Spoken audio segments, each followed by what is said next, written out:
All right, hello everyone. Welcome to today's Cats in the Corner office. We are going to get started in just a second. We appreciate everyone joining us today.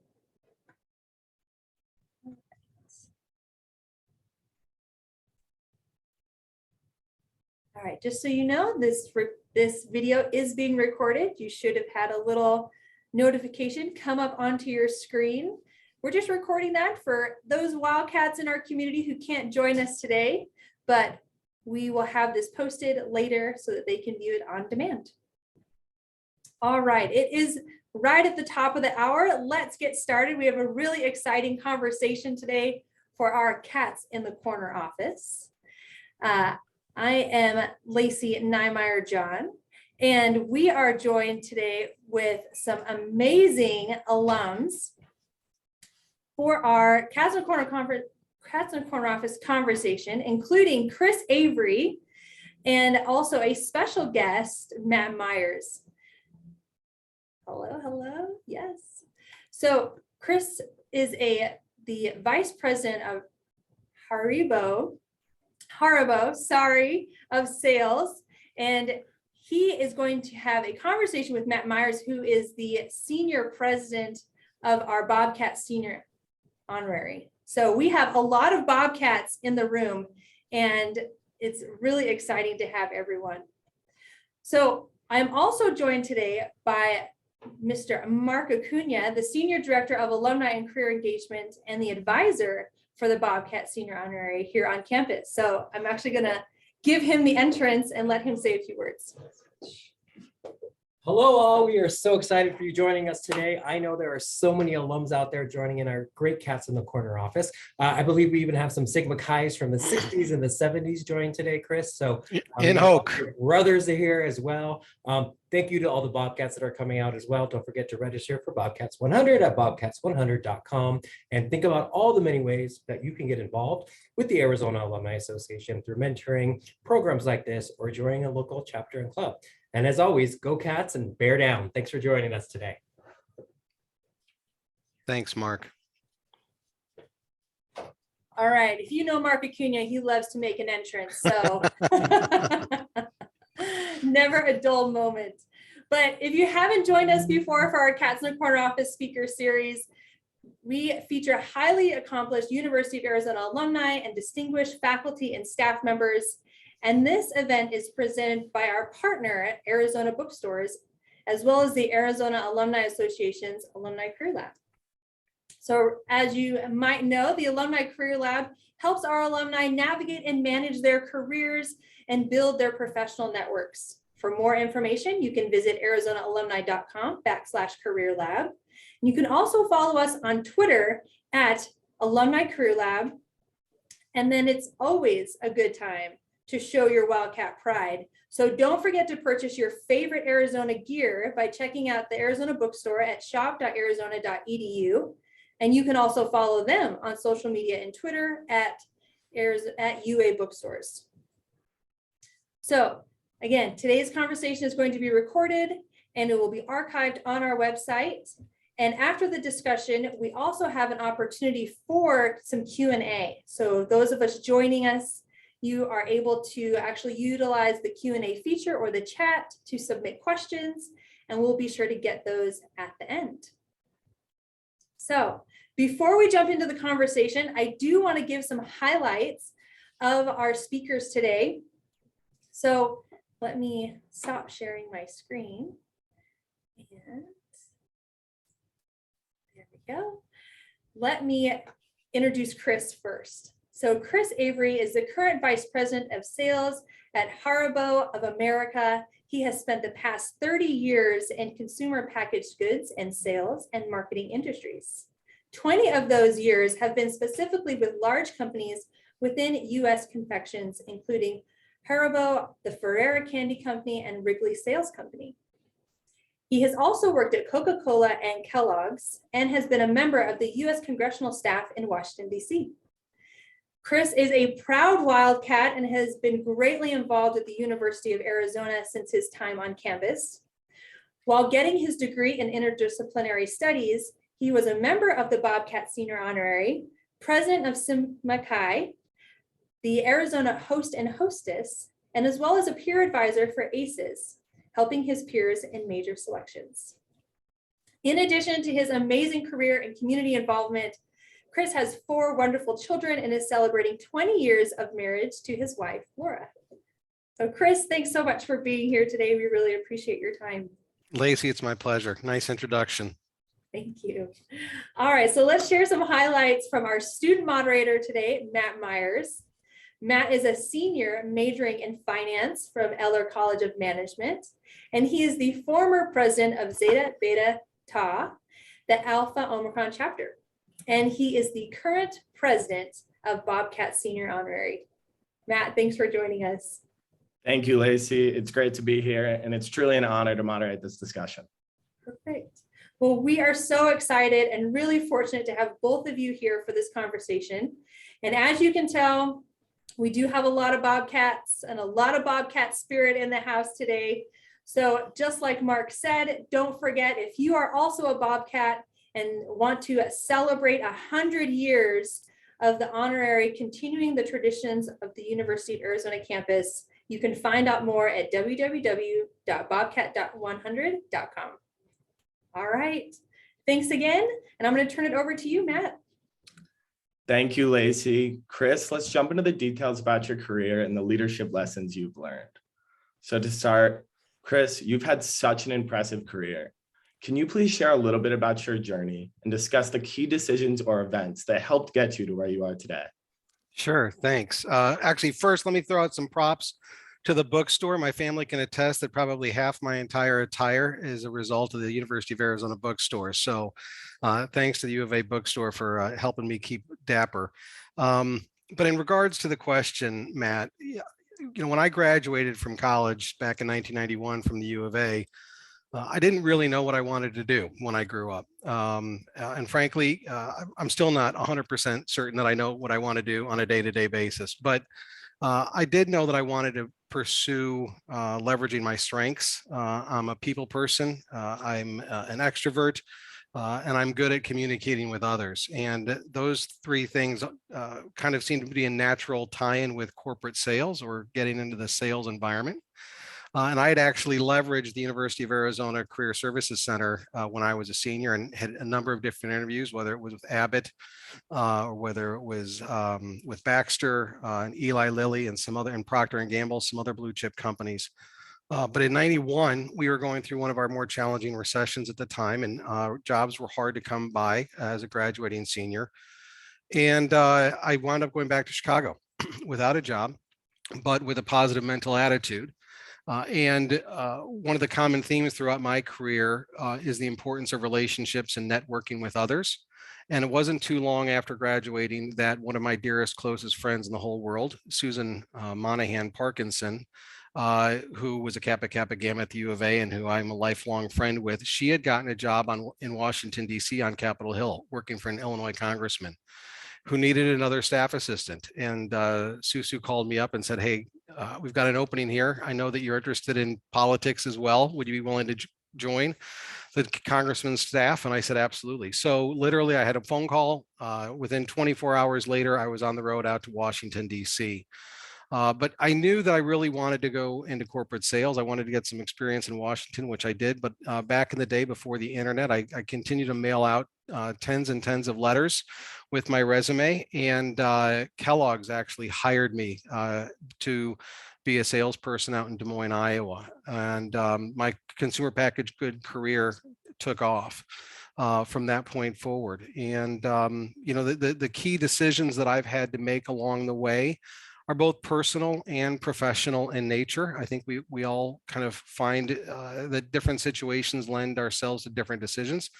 And from Kellogg's, I moved from Des Moines to Cleveland to Battle Creek, Michigan. And I can just tell a quick funny joke at this point. My dad would introduce me to his friends as his very successful son who sold cereal in Des Moines, Cleveland, and Battle Creek. And that usually was followed by, boy, someone really doesn't like you living in Des Moines, Cleveland, and Battle Creek. But it set the foundation for my future career, and I learned how to take on added responsibility, selling both internally as well as in a headquarter environment. And then I went on to Los Angeles as a national account manager, back to Washington, D.C., calling on Marriott International for Kellogg's. And then, building that theme of networking, one of my closest friends at Kellogg's had gone to go work for Coca-Cola USA. And they were instituting a new management training program down in Atlanta, Georgia, back in 1998. And I applied for that position and I got it. And which took me from Washington down to Atlanta and then back to Chicago working for Coke. And the next part of the journey in terms of decisions was really a personal one. Coca-Cola went through one of their first of many restructures in 2000. And I was dating a wonderful woman at the time who subsequently became my wife, and she has two great children, my children now. And they were actually en route from Michigan to Chicago, and Coke had offered me a promotion from Chicago to Michigan. And as a result of the reorg, and I said, guys, no, I think we really want to start a life together here in Chicago. And so for personal reasons, I elected to leave Coca-Cola. But that opened up another window and an opportunity working for a world-class company in Wrigley. And I started with Wrigley shortly after that reorg, spent 14 years there. And then out of personal choices, and again, another networking opportunity, a former boss of mine at Wrigley offered me a job as the VP of sales at the Ferrara Candy Company. And I moved from a publicly traded company to a privately traded company to private equity in Ferrara. Spent 3 years at Ferrara and then joined HARIBO, where I've been for the last almost 5 years at this point. So a number of decisions came in play along my career, again, personal and professional, but it's worked out for the best. I'm in a good place. Absolutely. And thank you for sharing your journey. Because we are surrounded by so many current and past Wildcats, I think it's great to ask you, how did coming to the University of Arizona help you along your journey? That's a great question. It's probably one of the best decisions I've ever made in my life, frankly. I went to a very small college prep school here in Northern Illinois, North Shore Country Day. I went there junior kindergarten through senior year, so 14 years. My mother was a teacher there. My father was actively involved in the board. I graduated in a high school class of 41. However, the experiences that I had in that college prep school, call it the Bobby Brady. I was the captain of the football team and had the male lead in a number of the theater performances throughout my high school career. But it afforded me a chance to do a number of different activities athletically and the arts that I probably wouldn't have had if I'd gone to a different school. That all helped me build my sense of self-confidence. And when I was going through the college process, I was recruited to play small college football out east. Hobart and William Smith, University of Rhode Island looked at me, but I knew I wanted to try something completely different. I wanted to challenge myself in a way that actually many people, I'm not sure, thought I could successfully challenge myself. I think there were a number of doubters, just given my personal maturity at the time, that they were uncertain that I could make it in a school the size of the University of Arizona, 1,800 miles away from home, where I literally knew no one. But making that decision, believing in myself, was kind of the springboard to where I am today.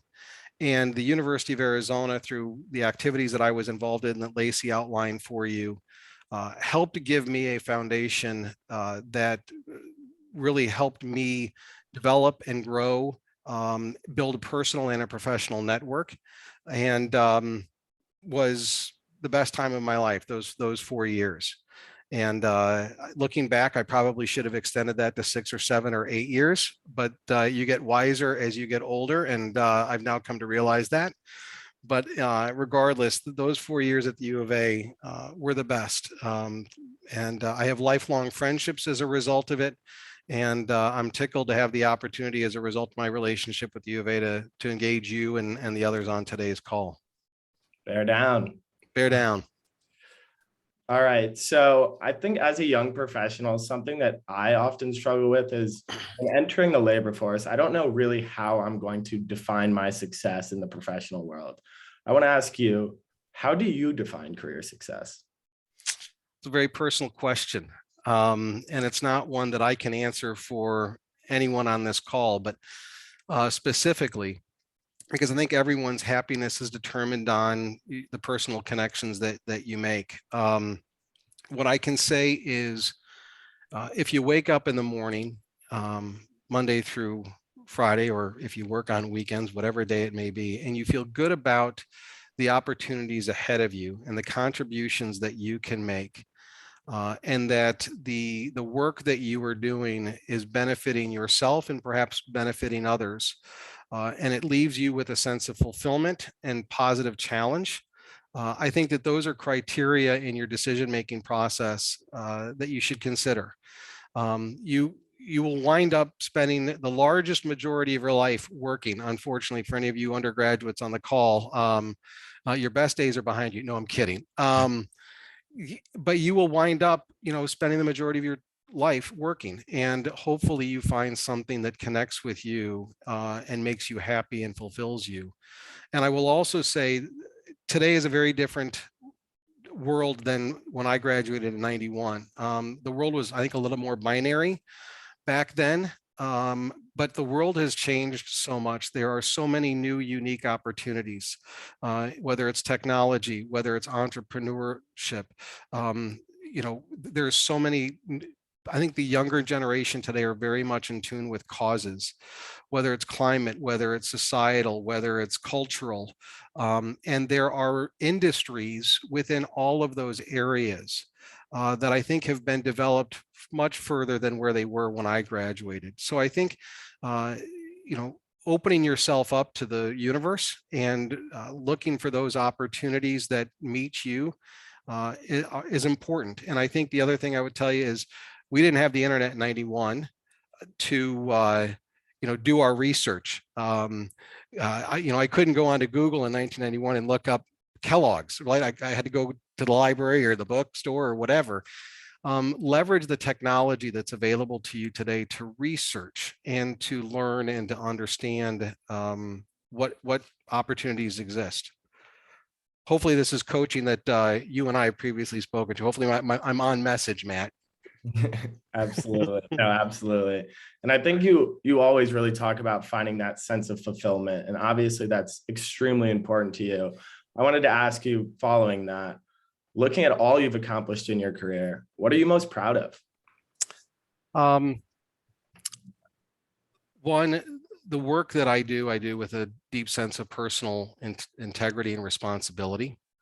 I'm proud of how I have conducted myself throughout my career. I'm also very proud of how I've developed people who have worked for me. I think it is very important in the management roles that I have held to develop my associates, to help them build their skill sets, capabilities, and competencies so that they can grow and that they can be a future leader. I've never been one to hesitate in looking to hire my replacement. We're all irreplaceable in some form or fashion when it comes to the business world or many other functions. I don't think people should be, as a manager, fearful of potentially hiring someone who could take your job, because that means that you're doing a good job in developing someone else and bringing them, up. So, the way I've managed my business with a sense of integrity, a deep sense of personal responsibility, developing people, and then I'm a pretty passionate person, and I like to bring the boom and have fun. And although business is a serious job, I mean, it's dollars and cents. You're trying to drive revenue, trying to drive profitability. That doesn't mean that you can't have some fun along the way and enjoy the journey. Absolutely. I truly aspire to have your energy and ability to impact others. So thank you for that answer. But transitioning a little bit, Chris, you have so much experience working for a variety of different companies. For those of us who are just starting out in our first job or looking to make a shift to a current one, can you please share some advice that helped you assess risk when making shifts in your career? Sure. Yeah. I love a quote that was attributed to a one-time fairly good athlete. You guys may have heard of a Michael Jordan, not a bad hoopster here in the city of Chicago. But Michael once said, "You miss 100% of the shots you don't take." And I think it's important that you approach your decisions from a mindset of opportunity versus a mindset of risk. Think of time, and I'll just answer your question with another question for those of you on the call here. Think of a time where you were approaching something that you thought was a risk versus something that you thought was an opportunity. There's a major shift in your behavior, in your mindset, in your sense of self-confidence versus an opportunity that something that you're pursuing opportunistically versus something that you might see as a risk. There's an element of fear that comes into play when you have a mindset that, boy, this could be risky. I would challenge people to think about it more as, boy, this is an opportunity. It's an opportunity for me to do something different, to maybe stretch myself in a way that I'm uncomfortable. And I think you need to, if the more opportunistic you are, the more likely good things are going to happen for you. If you approach things with a risk-averse mentality, I think you may not be able to grow and develop yourself as rapidly as perhaps you'd like to, and achieve probably what you're capable of achieving. So having the right mindset, I think, is very important. I think that I just made some notes here. I go back to my career and the choices that I made. If I thought that maybe getting promoted from Des Moines to Cleveland was too big of a risk, that I wasn't going to be successful, I might still be in Des Moines. And each one of those opportunities, I looked at it opportunistically. There's a chance I might fail, but I don't know if I don't try. So get out there. I guess that's probably my answer.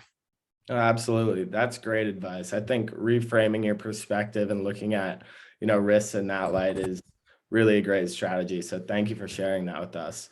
I know you've mentioned integrity a lot in some of your previous answers, and you obviously have incredibly strong values. Can you talk a little bit about the importance of aligning decisions with our values? Yeah.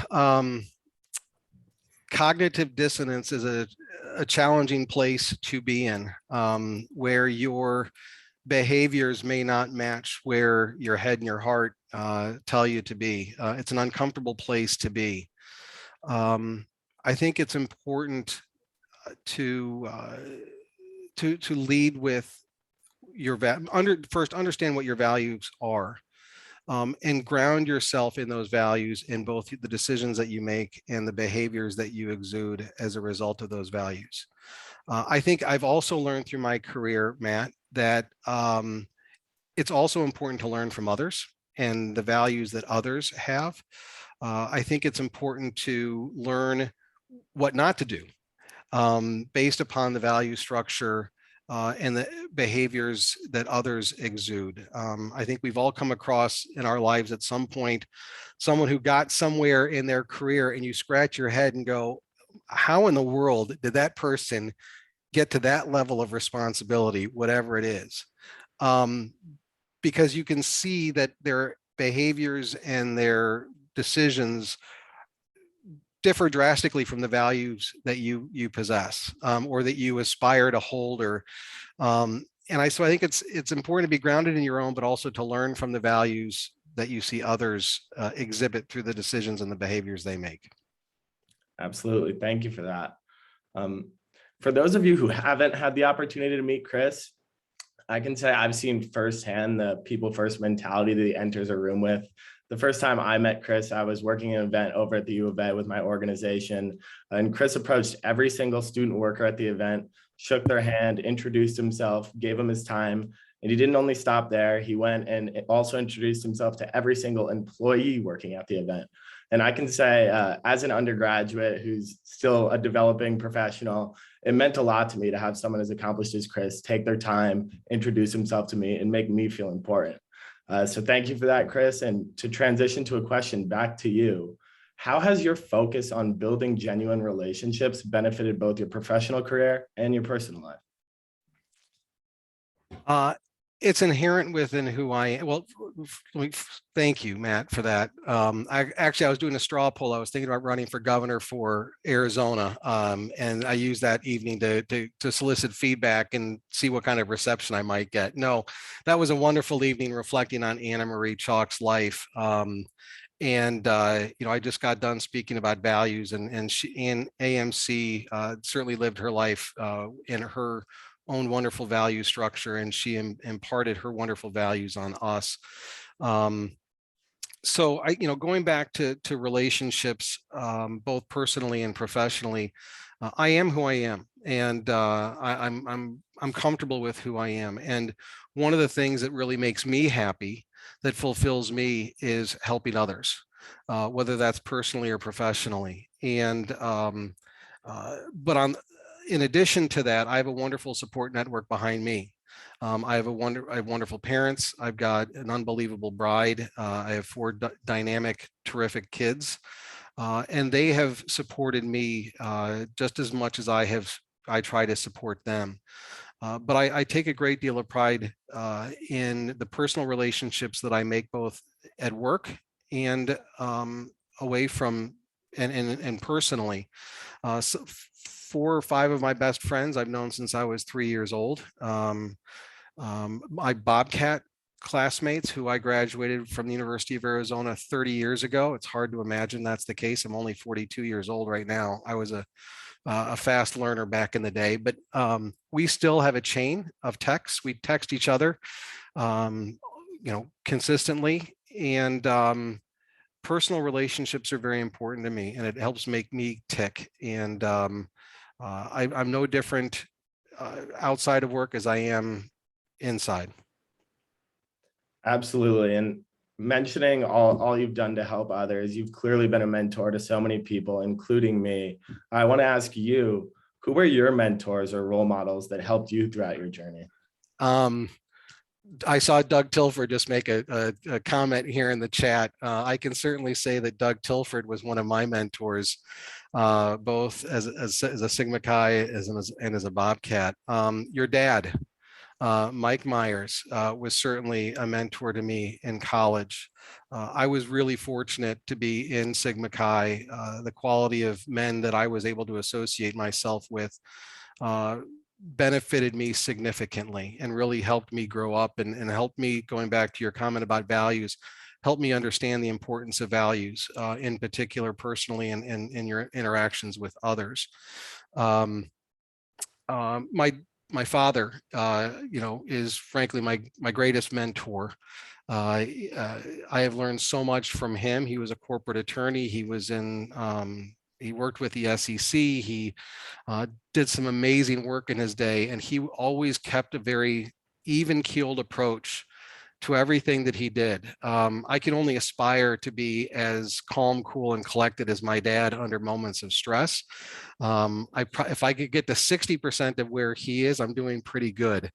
But some of the gentlemen at Sigma Chi, I'd mentioned to Anna Marie Chalk, and I may bring this up a little bit later, but she always taught us to remember who we represent and where we came from, and Kent Rollins, as well as in the Alumni Association.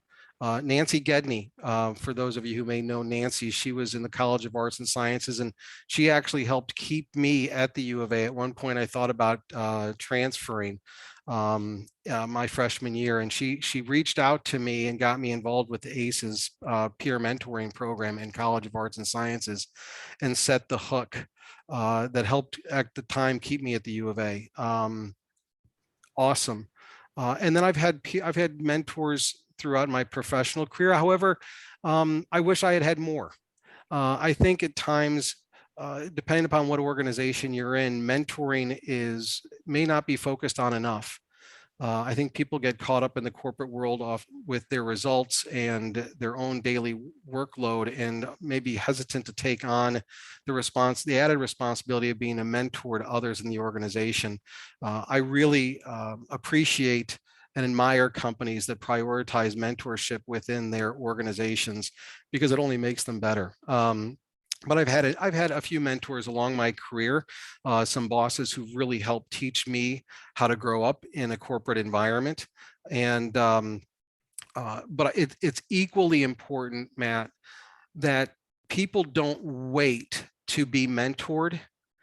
If you are seeking guidance and direction, don't be bashful. Go ask for it. And I think people more often than not will be very pleasantly surprised to see that other people are willing to go that extra mile, to take that other step, to help someone who asks for it, who, to provide that guidance, to provide that direction.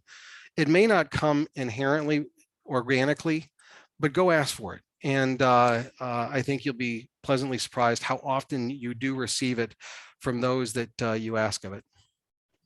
Yeah, that's great. I know something that a lot of people struggle with that are my age, knowing that mentorship is important, is taking that first step and putting themselves out there and asking for a mentor. So take it from Chris. You just really have to do it. You have to put yourself out there, take that first step, and approach someone, and more than likely they'll be willing to help you out. So thank you for that advice. I want to pivot to talk specifically about your role as a leader in your career.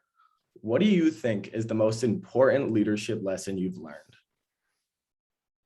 I think, well, first and foremost, leadership is not something that you take. Leadership is something that you earn. It's bestowed upon you by others. And once you are a leader, it is something that you have to foster and to develop and to treat with respect, and don't ever take it for granted, because what it indicates is others are putting their trust in you to help guide them, support them, direct them in meeting their goals, their objectives, whether it's personal or professional. So I never take for granted the leadership responsibility that I hold, whether that's as a parent or whether that's as someone in the business environment. So that's first and foremost. Secondly, I think it's really important as a leader to be an effective communicator. People need to understand where you're going, how you're going to get there. In corporate terminology, what's your strategy? What are your tactics? And you have to be able to be confident in communicating that, and give people a reason to believe in what it is that they are setting forth every day to work on. It's where people grow disengaged in any environment is when they're living in a world of ambiguity and uncertainty and don't have clarity on what their objectives are, on what they're tasked to achieve. And a leader helps set that tone. And it's also important that a lead, in my mind, and there's a lot of different leadership styles out there, but my leadership style is very much of a coach.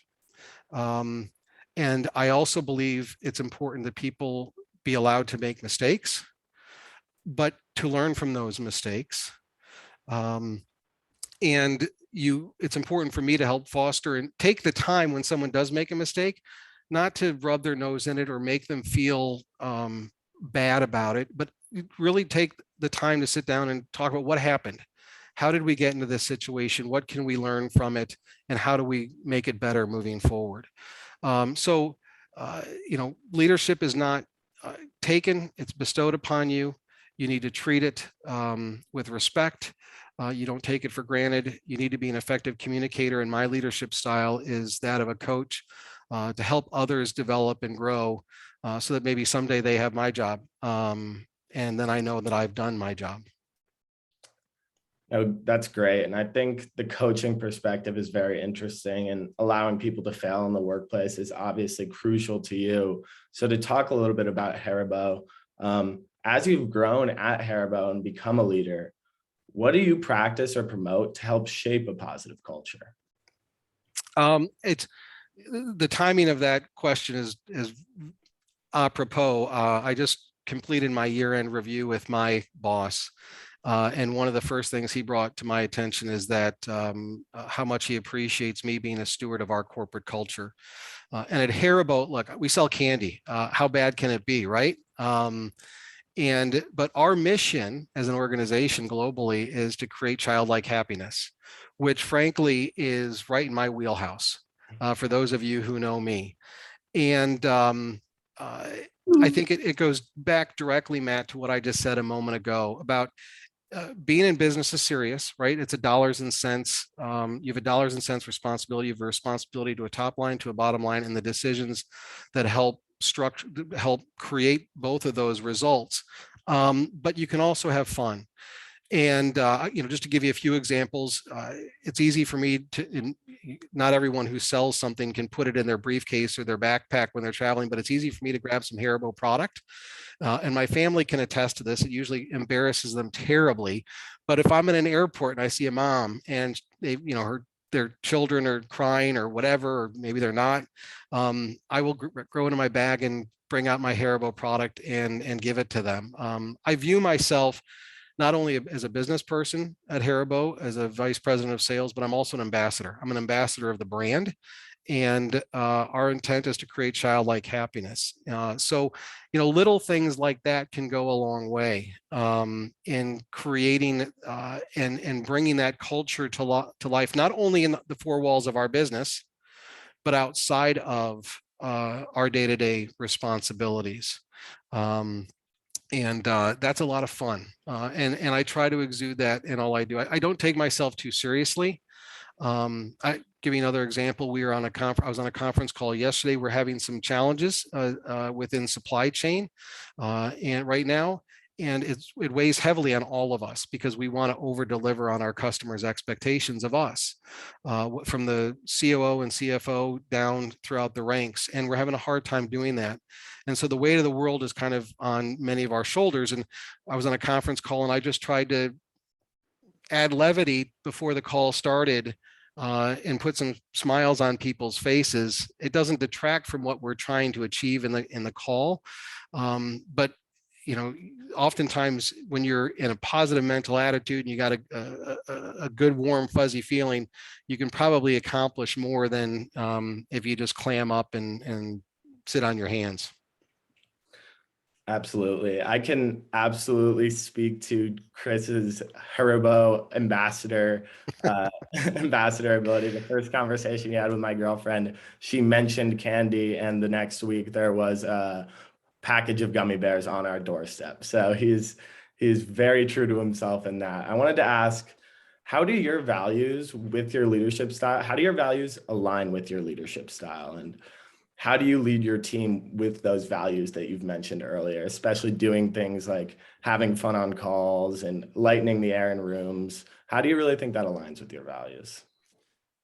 Again, it's who I am. And for those of you who know me, I'm speaking the truth.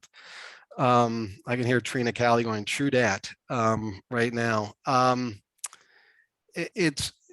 values again are about having integrity, sincerity, passion, purpose, kindness, empathy, helpfulness. I think I actually may have just written my tombstone right there, but that's really who I am. And that's how I am every day. Now, look, I have good days and I have bad days. I certainly have my own personal anxieties and moments of depression and, what am I doing? I wouldn't be human if I didn't, but my values exude in my behaviors, and that helps me lead. It helps me create personal connections. But I think, the other thing I might mention, Matt, for me as a leader, my style doesn't always work for the people who work for me. So it's also important for me to understand how to connect with those who I work with, whether they report into me or whether they're my peers, because I may have to adapt my style to meet others. I'm an extrovert, and sometimes an extrovert doesn't necessarily hit it right off with an introvert, vice versa. So as a leader, you also have to have the ability to adapt your style to your audience. Same thing with communicating. I think I've come in contact with a lot of people who I think they believe they're really good communicators, but if you ask the people to whom they were communicating to, they might differ on that individual's ability to communicate. Your message is only as good as it's being received by others in communication. I actually learned that at the University of Arizona. So I think it's important for me to live my values and to behave in accordance with that. But sometimes I have to adapt my style to my audience to ensure that we can connect and find mutual ground of respect and commonality. Yeah, I mean, I think I can tell from what you're saying that adapting and learning is a critical part of being a leader. And I want to ask you, why is it important for leaders to also be learners? And what do you do to continue to grow and develop as a leader today? Well, we're never too old to learn. As I was preparing for this, I was just doing some work on my own end. And one of the things that I really enjoy, Robert Fulghum's All I Really Need to Know I Learned in Kindergarten. Maybe for those of you on the call who've not are familiar with that, or maybe it's been a long time since you've read it, just make a note of that. It's a short read, but as it ends, and it's really true, no matter how old you are, when you go out in the world, it's best to hold hands and to stick together. And learning starts at the minute you're born, and frankly, it shouldn't end until the day you die. And the most effective leaders are those who are committed to continuous learning, learning from others, putting yourself in a position where you might be a little uncomfortable in terms of learning, stretching yourself, because through that, you will improve your skills, your competencies, your capabilities. And the stronger those three things, Matt, are, the greater your sense of self-confidence. Think of it, just in the most mundane term, think about when you learned how to ride a bike, right? You just didn't get on your bike and fly down the street. You bit it a few times, you cried a few times, your parents picked you up and they put you back on the bike. And through that practice, you learned how to balance, you learned how to pedal, you learned how to steer.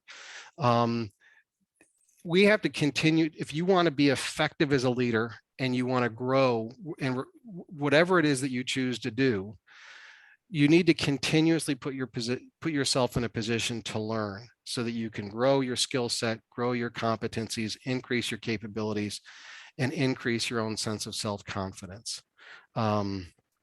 So that's my answer, my good man.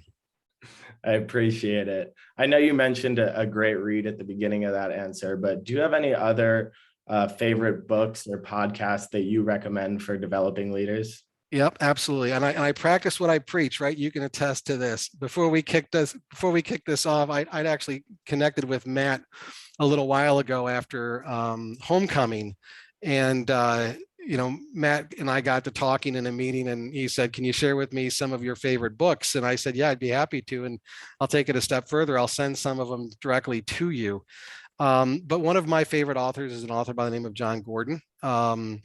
And he writes a great series of various books.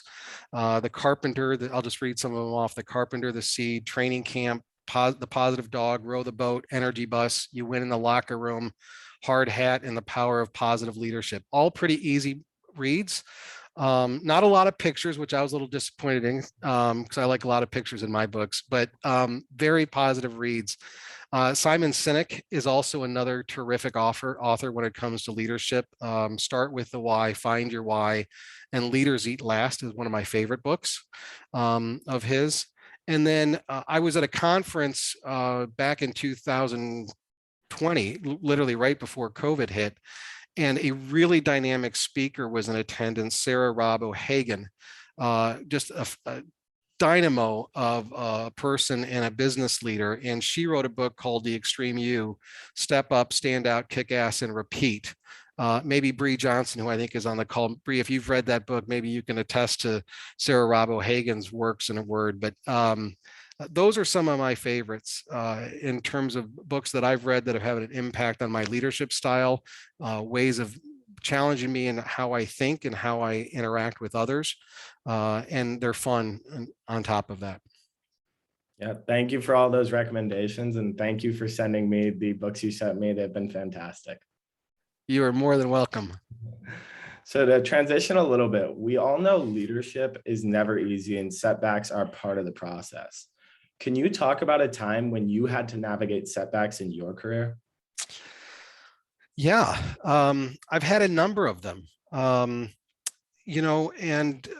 I'll just, the first major one that occurred was when I lost my job at Coke, or when I chose to not take my promotion and therefore was severed from Coca-Cola. I was, I don't know, about 28 years old.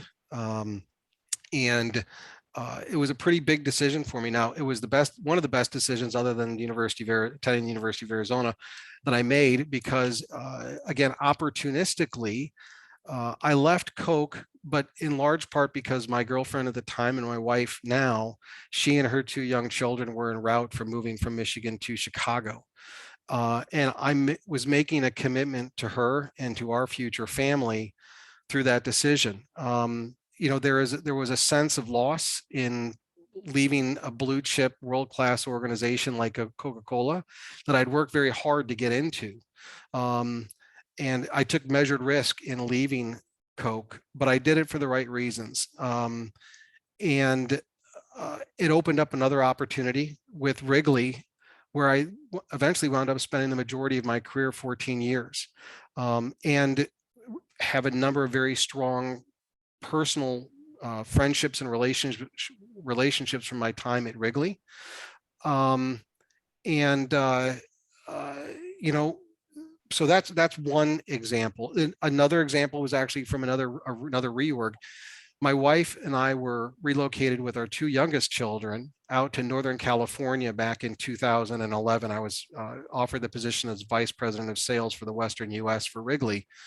And literally within the first 6 months of having been moved out to Northern California, Wrigley went through a reorganization. My job was eliminated. Now, gratefully, Wrigley brought us all back home 6 months after that fact. But I had to take a step back. I went from being a vice president of sales to a director of sales on our grocery team.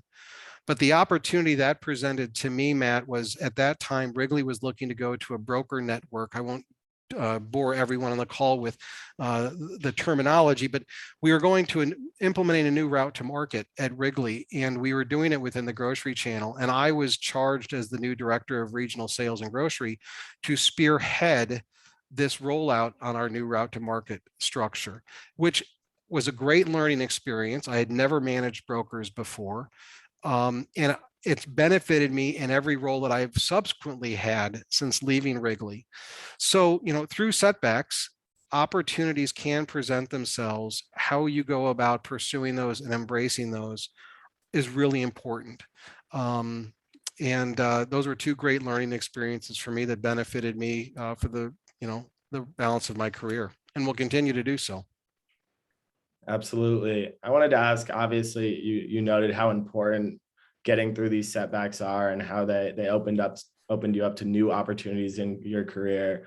What strategies would you recommend to students who are working professionals to navigate these setbacks or these experiences? Yeah, I'll keep this one simple. Focus on your next great opportunity. Leverage your strengths and your experiences. Prioritize on that which fulfills you and rewards you and makes you happy, and ask for help. You don't ever have to do anything alone. If you do, oftentimes it's of your own choosing. You will find, as I said earlier, if you ask for help, there oftentimes will be a multitude of people who are willing to provide it to you. What you do with that help, again, is up to you. But I think if you focus on your next great opportunity, leverage your strengths and experiences, prioritize on what fulfills you and rewards you and makes you happy, and ask for help, you will find that you can weather most every storm, and that things will turn out okay after all. That's great. Thank you for that. I wanted to say, you are such a positive person, Chris, as I'm sure everyone in this call can see. How do you personally stay motivated and passionate? And how does that help you motivate and inspire others? Again, it's who I am. However, as I said earlier, it's not every day. I have my own personal anxieties. I have my own moments of depression and self-doubt that I need to fight through. I've got a wonderful support network in my parents and my family and my friends who cheer me on and help have the hard conversations with me when I need them. But I'm hardwired to help others. And it's really just been intuitive in who I am, Matt. I mean, I can think back to moments in my life. I went to summer camp in Jackson Hole, Wyoming, and we went on a 6-day backpack trip up to the top of Static Peak, which is one of the mountains in the Teton Valley range, mountain range. And as we were ascending to Static Peak, there were a couple of kids who were having a hard time making it up the last leg of the journey. And I fell back to the back of the line to ensure that they made it, right? To provide them that positive reinforcement. We can make it, one step in front of the other. You got this, yada, yada. And as we were descending the mountain, and this actually helped reinforce kind of who I have been for the balance of my life, my counselor, Matt Montaigne, I even remember his name, pulled me aside and just said how much he appreciated that which I did to help the other campers make it to the top. I wasn't a counselor. I just was one of the other campers, but I saw that people needed help and needed positive reinforcement. And no one else was stepping up to do it. And that, again, is inherent within who I am. So I did it. And I think back to that moment, actually, and throughout many times in my career. And when I see that people need help, I tend to insert myself. I probably need to maybe do so more cautiously at times when maybe people don't want the help, but it's always with good intentions. So again, how I can help others improve in the business world, their skill sets, their capabilities, their competencies, so that they can further grow and develop, and try to bestow and instill on them the importance of doing those things themselves, is rewarding for me. That's great. And I can see that with all that you do and how you've helped me. So thank you. I have one final question for you, and then we're going to get to the Q&A and save a little time for that. So my final question is, what is one piece of advice you have for Wildcats who are current students, or to young professionals who are looking to find more purpose and drive? Yeah, so I'll go back to a statement that I made earlier. Today is not a binary world that we live in. There are more opportunities for you all to pursue than there ever were way back when in the Stone Ages when I went to college at the U of A. And I think that it's important for you all to self-reflect, think about what it is that makes you happy.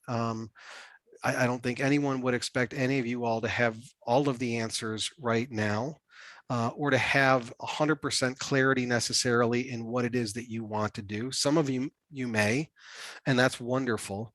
But involve yourself in your interests, whether that's a club or an organization, a project at work that might be a bit outside of your area of responsibility or expertise. Get involved. Involve yourself in learning experience, and approach life, as I said earlier, as an opportunity rather than approaching life as a path filled with risks to avoid. And most importantly, be true to you, treat others well, hold hands, stick together, and whenever in doubt, bear down, baby. Bear down. I love it. I absolutely love it. So I have my first question from the chat, and I'm going to throw it your way. What advice do you have for professionals who have 15 to 20 years of experience and are looking to elevate their careers from individual contributors to people leaders? Yeah, no, I think that's a great question. Well, first and foremost, congratulations on the experience that you have gathered thus far. Being an individual contributor is not the easiest task in the world. I think, again, I would go back to leveraging your strengths, understanding what your skill sets, capabilities, and competencies are, I think is important. Kind of lay out the framework that you're working from, and then have a very open, honest conversation with your line manager and or other line managers, and solicit their feedback on what they would recommend, what advice would they give to pursuing a managerial type role and responsibility. Make no mistake, all of them, every single manager will have been an individual contributor at some point in their life. So they have walked in your shoes. And eliminate self-doubt from your mindset.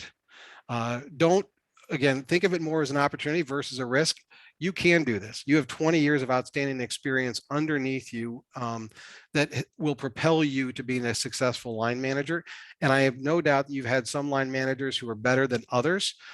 You will have learned something from each one of your managers. Take the best of the best from each one of them, and kind of build your plan out from there. That would be my short answer. Hopefully that helps. Great. Great. That was great. The second question in the Q&A is, can Mr. Avery expand on how the people first approach has helped him build success in his career and how he surrounds himself with successful and positive teams? Yeah. Well, look, people make the world go round. It's pretty hard to find anything in life, a job where it's only you. Maybe there's a few of those at the North Pole or in the South Pole, but just about every place in between involves people. And so I think one point of differentiation or clarity, I think it's important to put yourself first. Versus putting others before you. Actually, it's something that I'm challenged with. Sometimes I actually do put others in front of me more often than maybe I should, and I should probably be taking a better care of myself first and foremost. But I think having a people first approach is a great learning experience. But in so doing, you need to leave yourself open to learning from others. And taking from them, but giving to them as well. I'm trying not to be too cliche here, but that approach has always helped me. And I will also say it's important. We are oftentimes most comfortable with people that we connect with. Sometimes the most valuable lessons and learning experiences come from associating yourself or involving yourself with others that you don't see eye to eye with or don't understand. Get a little uncomfortable. If there are functions within your organization, I was never strong in finance, but frankly, as a result of personal efforts that I've made to get closer to folks in finance, it's helped me become a better business person, having a better understanding of why finance is important. Go and associate yourself with others that you might not otherwise, because I think it'll only benefit you. Hopefully that helps answer that question. I'm sure it does. That's a great answer. I have another one from the Q&A. I know we're getting close to time, so this may be the final one, but did your career support network ever change throughout your career? If so, how did you navigate those needs and ask for help? Yeah, no, that's a great question. Yeah, my career network evolves all the time. And it's based upon the individuals with whom I come in contact with, or allow myself to come in contact with. And I would say I've got, pockets of networks. I've got my Bobcats. I've got my my Sigma Chi brothers. I've got my personal friends from the University of Arizona that I just met along the way. I've got my network of friends who I grew up with, those 5 folks I mentioned since I was 3 years old. But then I've got my professional network, people who've helped me get jobs and helped guide me along the way. So I think it's important that you have a multitude of different networks with which to tap into, and don't limit yourself in the networks that you surround yourself in. And I think it's also important as you grow, and I'm certainly not the best at this. I'm not sure that I have conscientiously said, I'm going to go start a new network with this type of people. But I think you need to remain open to potentially doing that. If in the event you're looking to make a career change or do something very different from what you're doing now, you may need to go seek out other individuals who are in that area who you might not know in order to learn from them. So hopefully that helps answer that question. Yeah, I think it definitely does. And I want to say sorry to the people that we didn't answer your questions. Thank you for submitting them. But we got caught up and we answered a lot of great things today. So I want to thank Chris. I want to thank you for giving me the opportunity to moderate this discussion. And I want to pass it off to Lacey to close it out. Hey, Matt and Lacey, real quick, I don't know if there's a way to document the questions that I wasn't able to address, but if you can, I'd be more than happy to take the time to answer those, and maybe we can send them out to those who registered. Absolutely, we can do that. And I have all the records here, so we'll be sure to get to those questions and send out the answers. Great. Thank you, everyone. We are coming up on the hour and we appreciate the questions. Matt, Chris, what a fantastic discussion. I learned a lot. I also laughed a lot. It was just fantastic. And regardless of where we are in our careers, I think we could all take something away from today's insights and experiences. Well, if I can just say something quickly, I really appreciate this opportunity. I joked with my wife just before this started. You know, I never really saw myself as having this type of conversation with others. But I greatly appreciate the opportunity that Lacey and Mark and Matt, you provided me today. And I hope I helped someone at least today through this experience. And I just also want to say how much I truly am indebted to the University of Arizona and how much I love the institution and the relationships that I have developed as a result of the U of A. And we should always, always bear down. Yes, bear down, go Cats. Chris, thank you again. Matt, fantastic job. Thank you. I do just want to share this. We invite everyone to join us on the Bear Down Network and to, Chris talked a lot about mentoring. If you want to get involved and ways to give back to the university, you can sign up on the Bear Down Network. Also check out the ArizonaAlumni.com for other opportunities, events, and resources. We hope to see you there. And just like Chris said, bear down and go Cats. Great job, Matt. Thanks, everyone. Thank you.